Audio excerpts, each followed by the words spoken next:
કેમ છો? મજામાં? ધ્યાનનું નામ સાંભળીને ગભરાઈ ગયા છો? નહીં. સસલું અને કાચબાની વાર્તા કેટલા લોકોએ સાંભળી છે? બધાએ?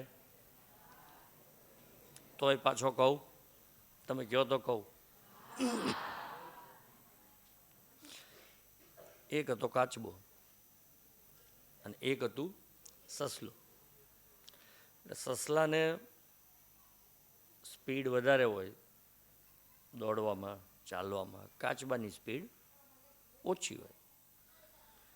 એટલે કાચબાને ધીમે ધીમે ચાલતો જોઈને એક દિવસ સસલાને મજાક સૂજ્યો, લાવો આની સાથે આપણે રેસ કરીએ. એટલે એણે કાચબાને કીધું કે અહીંથી ચોક્કસ ડેસ્ટિનેશન સુધી આપણે લોકો દોડીએ, જે પહેલો પહોંચે એ વિનર. એટલે કાચબાએ કીધું કે હું તને ન પહોંચી શકું દોડવામાં, ચાલવામાં. તારી સાથે મારી કોમ્પિટિશન થાય એ પોસિબલ નથી. પણ છતાંય સસલાએ ફોર્સફુલી કાચબાને આ બધી વસ્તુ કરવા માટે મનાવ્યો. રેસ શરૂ થઈ અને કોઈ ચોક્કસ જગ્યાએ જઈને સસલું સૂઈ ગયું. કાચબાને તો વાર લાગશે પહોંચતા. અને એટલું બધું સૂઈ ગયું કે કાચબો જે ચોક્કસ ડેસ્ટિનેશન હતું ત્યાં સુધી પહોંચી ગયો ને રેસમાં વિન થઈ ગયો. આ બધાએ સાંભળ્યું છે, બરોબર ને? કાચબો વિન કેમ થયો, મારે તમને એ પૂછવું છે. કાચબો રેસ જીતી કેમ ગયો? સસલું સૂઈ ગયું એટલે. સસલું સૂઈ શું કામ ગયું? Very good, very good. સસલું અહંકારના કારણે નહોતું સૂઈ ગયું, સસલું આળસના કારણે સૂઈ ગયું હતું. શું કામ? આળસ. હવે હું તમને કંઈક પૂછું, સ્કૂલે આવવામાં મોડું કેટલા લોકોને થાય છે? હાથ ઊંચો કરજો. ઓનેસ્ટલી હાથ ઊંચો કરજો. સ્કૂલે આવવા માટે મોડું કેટલા લોકોને થાય? નથી બોલવું? અહીંયા કોઈ, ત્યાં છેલ્લે કોઈ કે કર્યો. Very good.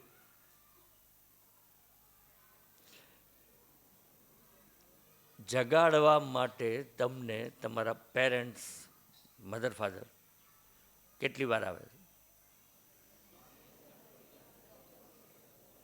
બોલો. એક વાર જગાડે કેટલા લોકો જાગી જાય? સાચું બોલજો, સાચું બોલજો. ઓકે, હાલો, બરાબર. ઓકે ઓકે, સમજી ગયો, હું સમજી ગયો.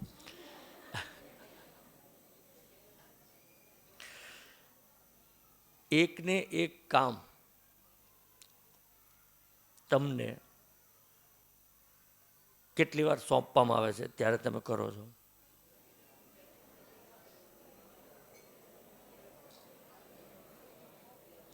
તમારું હોમવર્ક કેટલા લોકો ભૂલી જાઓ છો? કોઈ બોલશો નહીં, મને ખબર છે, મને ખબર છે. તમને કોઈ જગ્યાએ બેસી જાઓ, પછી ત્યાંથી ઊભા થતા કેટલી વાર લાગે છે?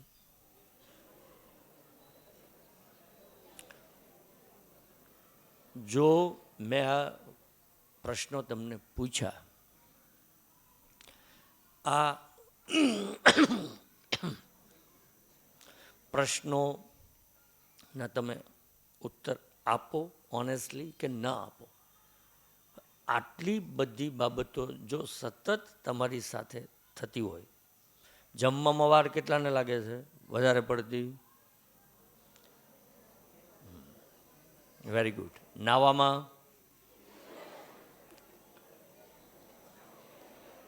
આખો વિભાગ હશે. આ બધી જગ્યાએ તમારું વાર લાગતી હોય.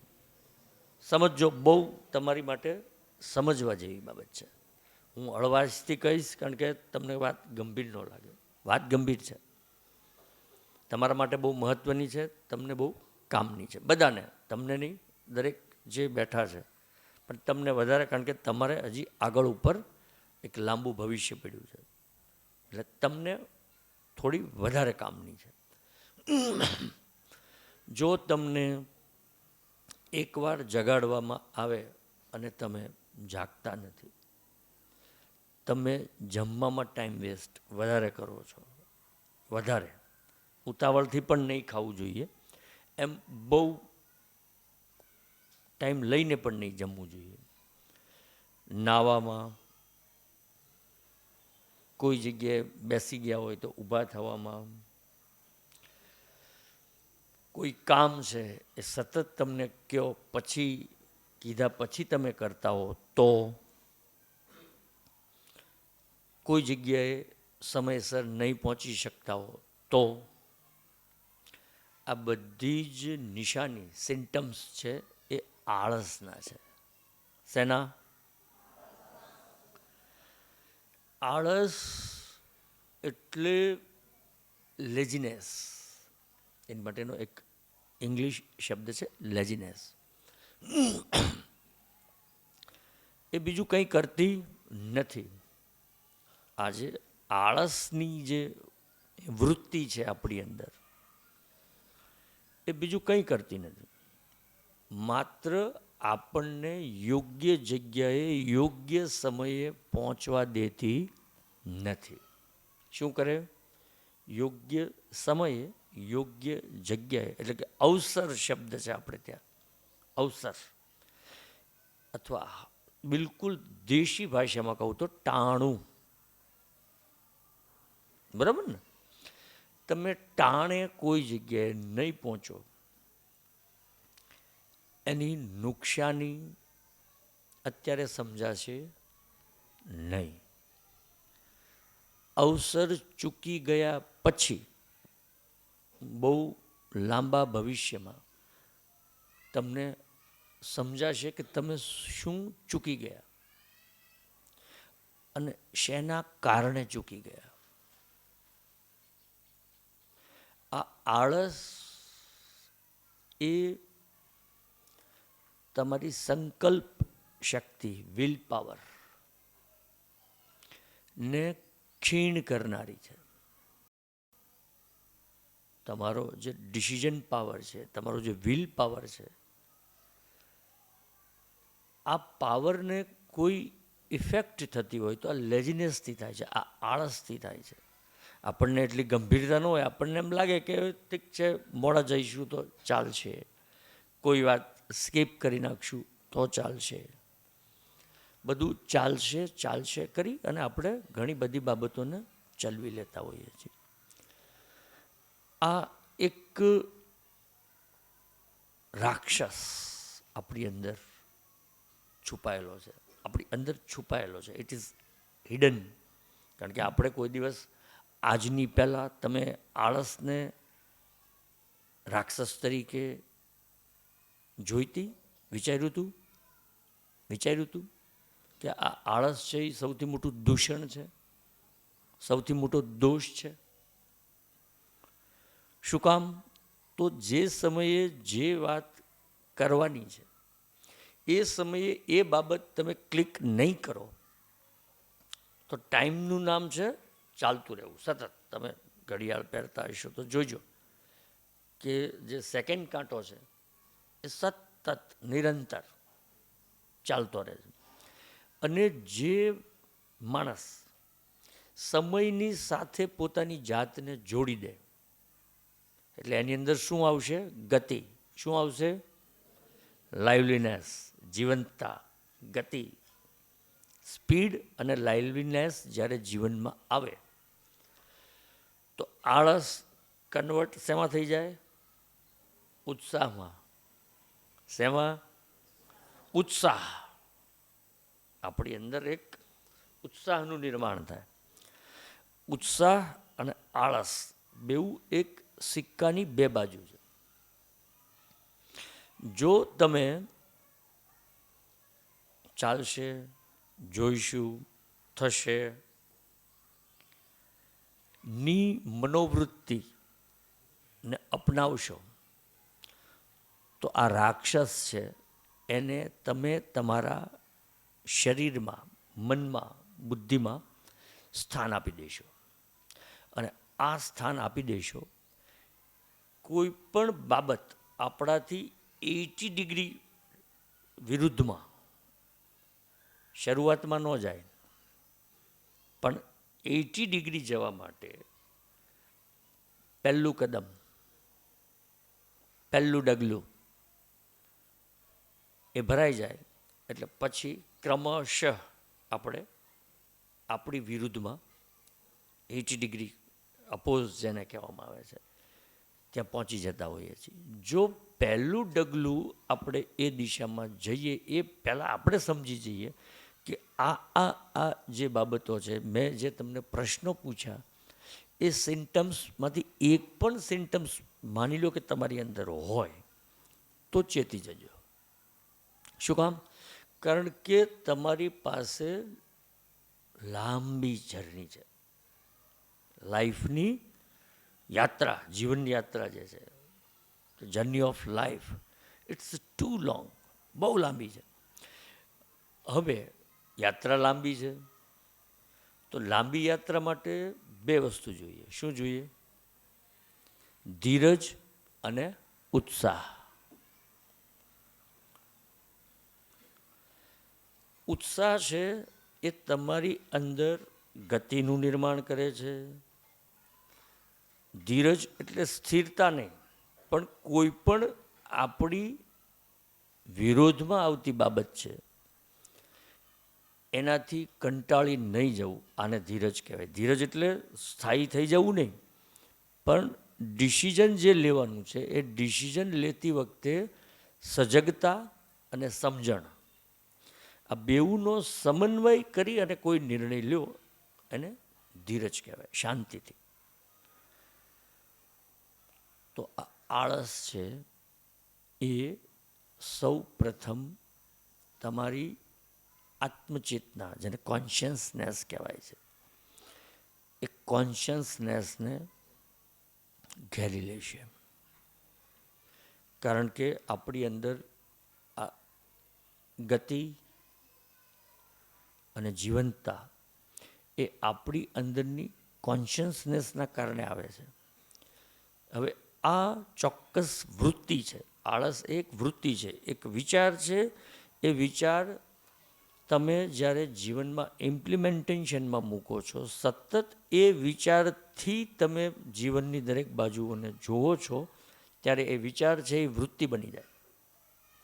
અને વૃત્તિ બની જાય પછી આપણે બોલીએ કે પ્રાણ ને પ્રકૃતિ બે સાથે જાય. આજે પ્રકૃતિ બનવાની પ્રક્રિયા છે એ વિચારનું મુજબ સતત જીવનમાં નિર્ણયો કરવા, એ મુજબ કાર્ય કરવું, આ બાબતને પછી આપણે વૃત્તિ કહીએ છીએ. અને આ વૃત્તિને આપણે પ્રકૃતિ કહીએ છીએ, આપણો સ્વભાવ બની જાય. સ્વભાવની શરૂઆત વિચારથી થાય. એકવાર કોઈ કામ મૂકી દેવાનો વિચાર આવ્યો કે કાલે કરશું, કાલ ઉપર છોડવાનો જો વિચાર આવ્યો તો કબીરે બહુ સરસ કીધું છે. કબીર ઓળખો છો ને કબીરને? કબીરે એક બહુ સુંદર વાત કરી છે કે કાલ કરે સો આજ કર, આજ કરે સો અબ, પલ में परलय होवेगी बहुरी करेगा कब. આ જ વાત કહે છે જે હું કહું છું, અથવા એ જે કહે છે એ હું કહું છું કે કાલ કરે સો આજ કર, અને આજ કરે સો અબ.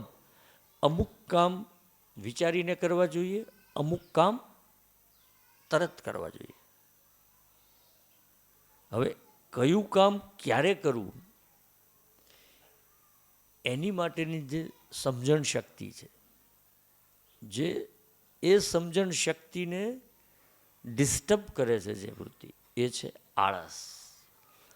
તો આ આળસ એટલે મનની અંદર એક સુષુપ્તિ, એક જોઈશું, થશે, આ જે ભાવ મેં અગાઉ કીધો, આ ભાવ તમારા સ્વભાવમાં જ્યારે સ્થાયી થઈ જાય ત્યારે તમને એક આઈડેન્ટિટી બીજા લોકો દ્વારા આપવામાં આવે. તમારો વિચાર, તમારો સ્વભાવ, એ તમારી ઓરા, ઓરા શબ્દ ખબર છે ને, તમારા આભા મંડળમાં જ્યારે એ વિચાર છે એ બરોબર સ્પ્રેડ થઈ જાય અને એ વિચાર એ તમારી ઓળખાણ બની જાય, પછી તમને લોકો આળસુ કહે. શું કહે? શું કામ? તો કે જે વિચાર છે આળસનો, જે સિમ્ટમ્સ છે આળસના, એ તમે એટલા બધા ઘનીભૂત કરી દીધા છે તમારા શરીરમાં, તમારા મનમાં, તમારા મગજમાં.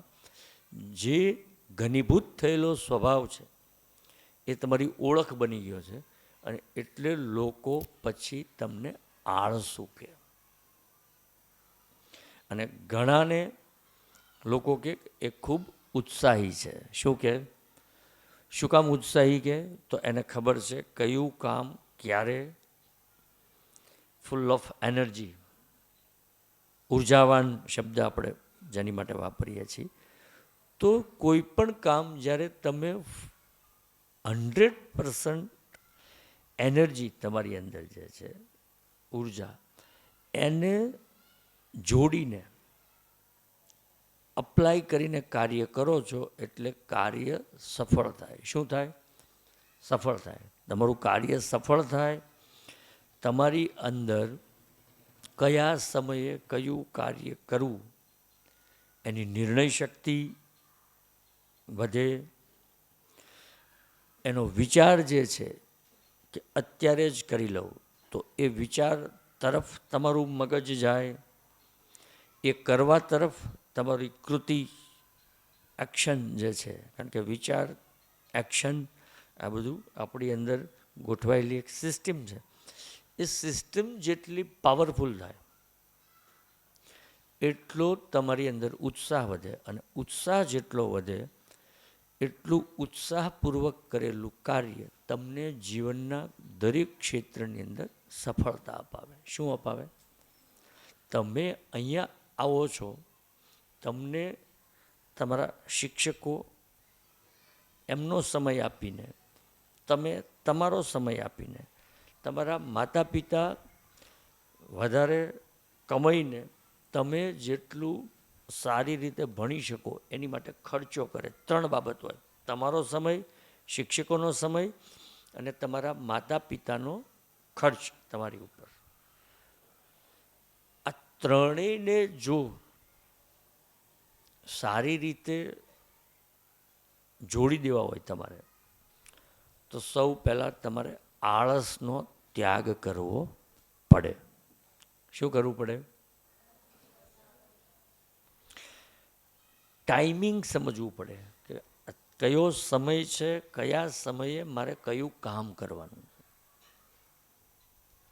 કામ અને સમય, આની સાથે સંધાન કરવું પડે. તમારી અંદરની ઉર્જાને, એનું લેવલ છે, એ લેવલ બરોબર ઉત્સાહ જળવાઈ રહે ત્યાં સુધી જાળવી રાખવું પડે. તમારી અંદર સજગતા આવવી પડે. તમને તમારો ગોલ સમજાવવો પડે. આટલી બધી અલગ અલગ પ્રક્રિયાઓ જ્યારે એક થાય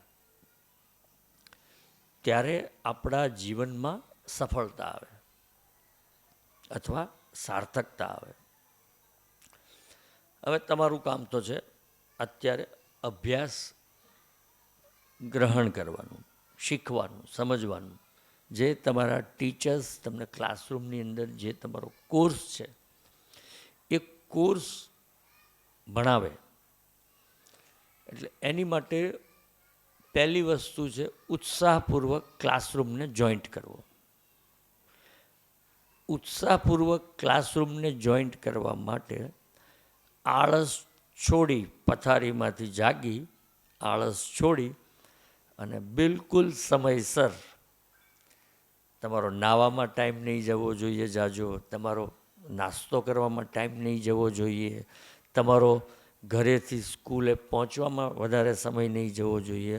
સ્કૂલનો, ક્લાસરૂમનો, પ્રાર્થનાનો સમય થાય એની 5-10 મિનિટ પહેલાં આવી અને તમે બેસી જાઓ. તો એની માટે જે જગ્યાએ તમારો એક્સ્ટ્રા ટાઈમ વેસ્ટ થાય છે, કારણ કે આપણી પાસે વી ડોન્ટ હેવ ટાઈમ. તમને એવું લાગે છે કે આપણી પાસે ટાઈમ છે, આપણી પાસે ટાઈમ નથી. આપણી પાસે ટાઈમ એટલા માટે નથી કારણ કે સમયચક્ર સતત ફરતું રહે છે. મેં કીધું તમને કે તમારી ઘડિયાળની અંદર જુઓ, એનો સેકન્ડ કાંટો છે એ ઊભો રહી ગયો તો મિનિટ શો થશે, કલાક શો થશે નહીં. તો સેકન્ડ કાંટાનું સતત ચાલતું રહેવું બહુ જરૂરી છે. એમ માણસને એના જીવનમાં આગળ આગળ આગળ કંઈક અચીવ કરવું હોય તો સતત ઉત્સાહપૂર્વક યોગ્ય સમયે, યોગ્ય દિશામાં, યોગ્ય રીતે કાર્ય કરવું જરૂરી છે. હા કે ના? અને આ ઉત્સાહનો દુશ્મન કોણ છે? આ આળસની શરૂઆત કેમ થાય છે એ સમજાણું તમને? સમજાણું? ખરેખર સમજાણું? આ આળસની શરૂઆત સૌ પહેલાં કામને સ્કીપ કરવાથી થાય છે. જે કામ તમને કોઈ પણ જગ્યાએ કોઈએ આપ્યું હોય, સ્કૂલનું કામ હોય, હોમવર્ક હોય, ઘરનું કામ હોય, મિત્રએ કામ આપ્યું હોય, વડીલોએ કોઈ કામ આપ્યું હોય, આ કામ શું કીધું કબીરે? કાલ ઉપર નથી લઈ જવાનું, કાલ કરે સો આજ કર. અને આજમાંય તે પછી કરશું એમ નહીં, આજ કરે સો અબ.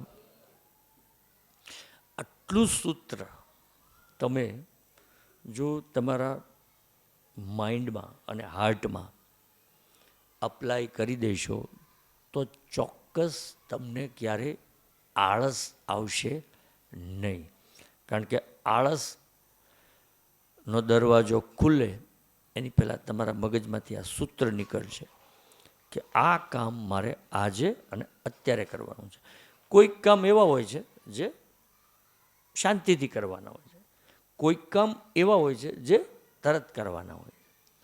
તો કયું કામ ક્યારે કરવું એની સમજણ, સમય, ઉત્સાહ, આ બધાનું સંયોજન કરી અને જો તમે લોકો જીવશો તો હું ચોક્કસ કહું છું કે તમારા જીવનમાં આળસનો પ્રવેશ થશે નહીં. અને અગાઉ મેં કહ્યું એમ કે અત્યારે તમારી આ વિદ્યાર્થી અવસ્થામાં, આ તમારા વિદ્યાર્થી કાળમાં તમારો જો કોઈ સૌથી મોટો દુશ્મન હોય, યાદ રાખજો, તો એ છે આળસ, laziness. Laziness is biggest enemy of you. હવે આપણને એમ થાય કે આ જે વિષયો છે, આ જે સિમ્ટમ્સ છે, આ જે નિશાનીઓ છે એ આળસની છે. આપણને આળસ થાય પણ છે. તો આળસને ઉત્સાહ સુધી કેમ લઈ જવી? આપણને સમજાઈ ગયું કે આ જે બાબતો છે એ આળસ છે. આળસ મારી જાતનું દુશ્મન છે, મારા જીવનનું દુશ્મન છે, મારી જીવનની ઉર્જાનું દુશ્મન છે. પરંતુ આ આળસને ઉત્સાહમાં કન્વર્ટ કેમ કરવી? આળસને ઉત્સાહમાં રૂપાંતરિત કેમ કરવી? આ પણ પ્રશ્ન થાય ને આપણી પાસે. મેં તમારી સામે વાત મૂકી, થિયરી મૂકી, વિષય મૂક્યો, મેં તમને નિશાનીઓ આપી, મેં તમને સિમ્ટમ્સ કીધા. ઉપાય? આળસુ સ્વભાવને ઉત્સાહી સ્વભાવ બનાવવો હોય તો ઉપાય તો જોઈએ, કંઈક સોલ્યુશન તો જોઈએ ને. કોઈ તમે પ્રોબ્લેમ મૂકી દો, પ્રોબ્લેમ ઉપર ચર્ચા કરો, સોલ્યુશન ઉપર ચર્ચા ન કરો તો વાત તો અધૂરી થઈ, અને અધૂરી વાતનો કોઈ અર્થ નથી. બરોબર ને? વાત પૂરી થવી પડે, વાત સમાધાન સુધી જવી જોઈએ. વાતના વિષયના સમાધાન સુધી જ્યાં સુધી વાત નથી જતી તો વાત કરવાનો પણ કોઈ અર્થ નથી.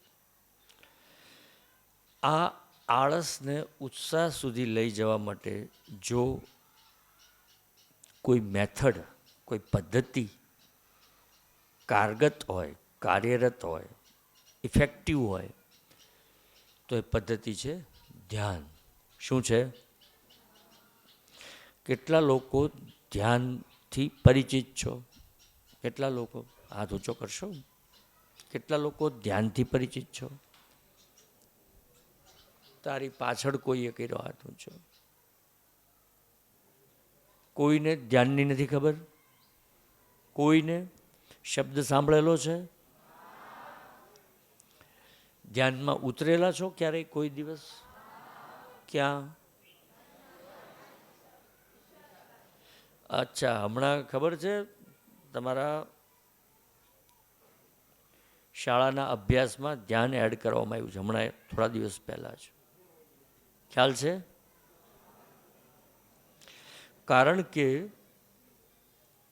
તમે અભ્યાસ કરતા પહેલાં તમારા શિક્ષકશ્રીઓ જે તમને અભ્યાસ કરાવે એ અભ્યાસને તમે બરોબર સમજી શકો એની માટે તમારી અંદર સૌ પ્રથમ જોઈએ એકાગ્રતા, બીજું જોઈએ સ્થિરતા, ત્રીજું જોઈએ ઉત્સાહ, શીખવાનો ઉત્સાહ, જિજ્ઞાસા, ક્યુરિયોસિટી. હવે અભ્યાસક્રમ તો અભ્યાસક્રમ છે, કોર્સ તો બધો કોર્સ છે, એની અંદર આ ત્રણ બાબત તો નથી. એકાગ્રતા નથી, સ્થિરતા નથી. મન ચંચળ છે તો સ્થિર કરવું પડે. મન એકાગ્ર નથી તો એકાગ્ર કરવું પડે.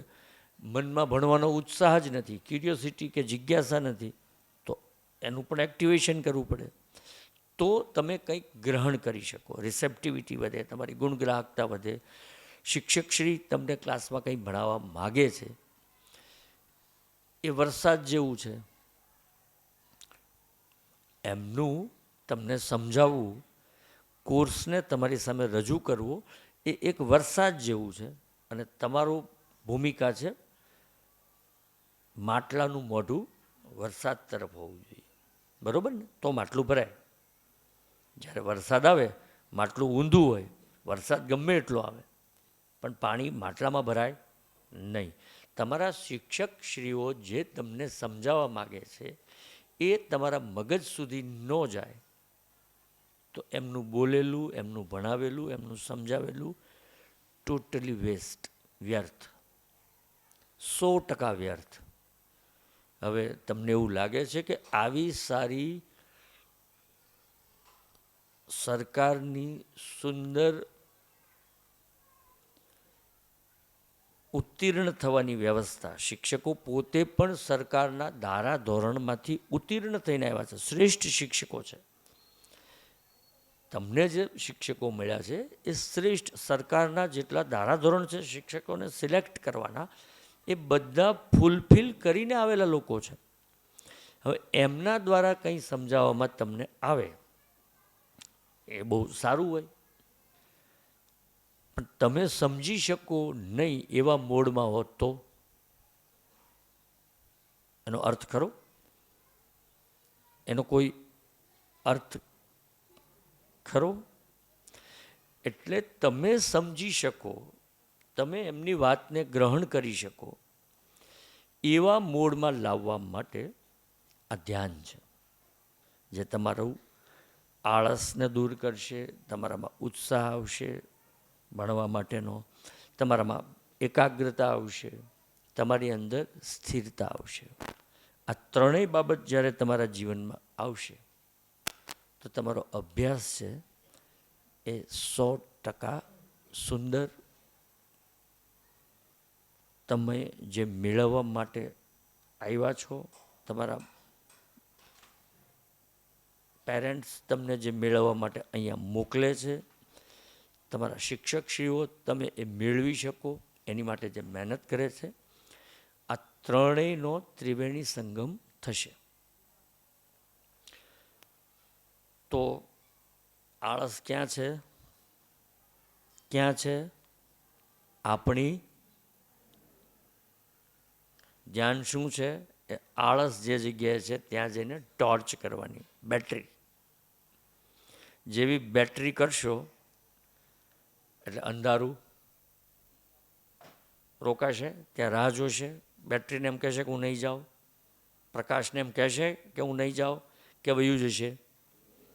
પાક્કું? તો આળસ અંદર છે.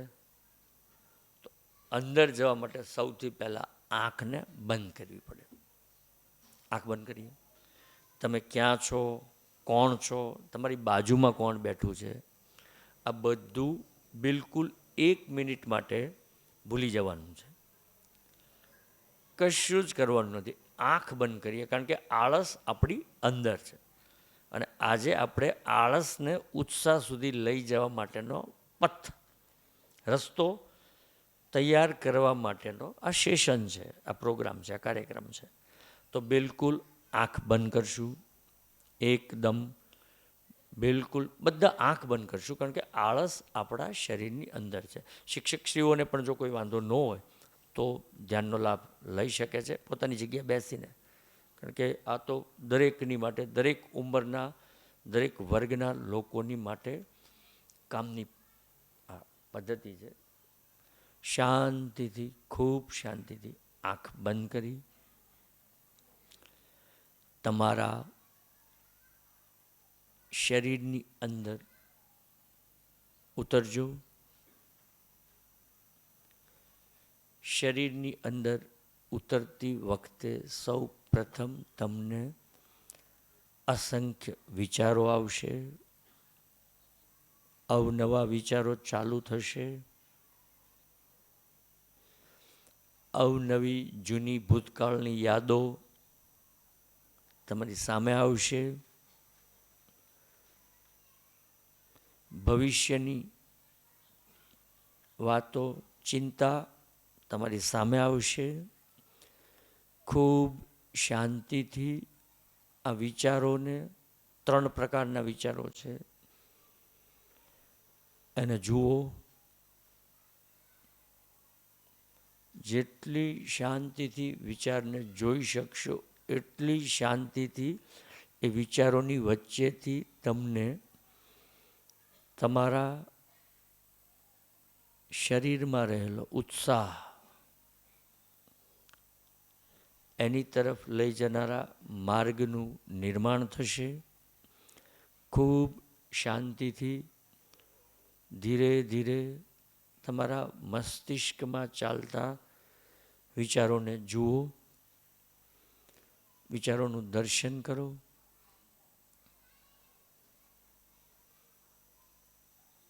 અને એક ઉત્સાહ જે તમારા જીવનની અંદર ઉત્સવનું નિર્માણ કરશે, એ ઉત્સાહ તરફ તમારી જાતને લઈ જાઓ. આ આળસથી ઉત્સાહ તરફ જતા મહામાર્ગનું નામ ધ્યાન છે. અને આની માટે જ ઉપનિષદ કહે છે કે ઉત્તિષ્ઠ જાગૃત વરાની બોધત. ઉઠો, જાગો અને ધ્યેય પ્રાપ્તિ સુધી તમારી જાતને લઈ જાઓ. ખૂબ શાંતિથી, કોઈ જાતની ચિંતા કર્યા વગર, કોઈ જાતનું કામ ભૂલાઈ ગયું હોય, કંઈ બાકી રહી ગયું હોય, એ બધું 1 મિનિટ માટે ભૂલીને શાંતિથી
બહુ મુશ્કેલી કરે એવું નથી. આ સહજ ધ્યાન 5-10 મિનિટ કરીને તમે અભ્યાસ ખંડમાં જો પ્રવેશ કરશો તો એકાગ્રતા, સ્થિરતા અને ઉત્સાહ ચોક્કસ તમારા જીવનમાં ઉજાગર થશે. કારણ કે એ તમારી પાસે પડેલો છે. આળસના કારણે તમે ઉત્સાહને જોઈ શકતા નથી, અનુભવી શકતા નથી. ચંચળતાના કારણે તમે સ્થિરતાનો અનુભવ કરી શકતા નથી. તમે ખૂબ બધી જગ્યાએ તમારું મગજ વિચારોના કારણે વહેંચાયેલું હોવાથી એકાગ્રતાનો અનુભવ કરી શકતા નથી. પરંતુ આ જે મેથડ છે મેડિટેશનની, તમને થોડી કઠિન લાગ્યું હોય, કારણ કે આપણને કોઈ દિવસ આપણી જાત સાથે બેસવાનો અનુભવ ન હોય. આપણને બીજાની સાથે બેસવું ગમે. આપણે એકલા હોઈએ તો આપણે આપણી જાતથી કંટાળીને બીજાને ગોતીએ. વિચાર કરજો તમે, કોનાથી કંટાળ્યા? તમારી જાતથી. તો જાતમાં ઉતરવાનો તો કોઈ સવાલ નથી આવતો. જાતથી કંટાળી જાઓ અને બીજી કંપની ગોતો, તો આ જાતમાં ઉતરવું છે એ થોડું કઠિન છે, અશક્ય નથી. પરંતુ જો તમે જાતમાં ઉતરીને તમારી જાતને ઓળખતા શીખી ગયા, તો તમારાથી સફળ વ્યક્તિ આ સંસારમાં બીજો કોઈ ક્યારેય નહીં હોઈ શકે. કારણ કે જેને જાતને જાણી લીધી એણે જગત જાણી લીધું. બધી જ વસ્તુ, બધી જ સિસ્ટમ એની અંદર આવી જાય. કારણ કે યથા પિંડે તથા બ્રહ્માંડે, એક કહેવત છે કે જે શરીર છે એની અંદર જે છે એ બ્રહ્માંડમાં છે.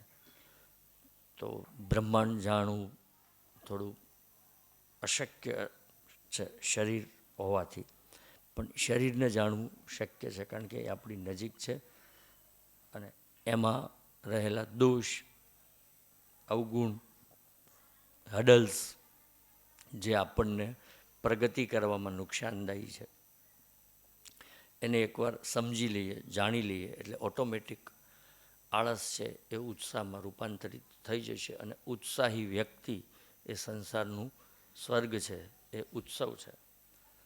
ગમ્યું ધ્યાન? ખરેખર ગમ્યું? ખરેખર મજા આવી? તો કરજો, કરવું હોય તો. ધન્યવાદ.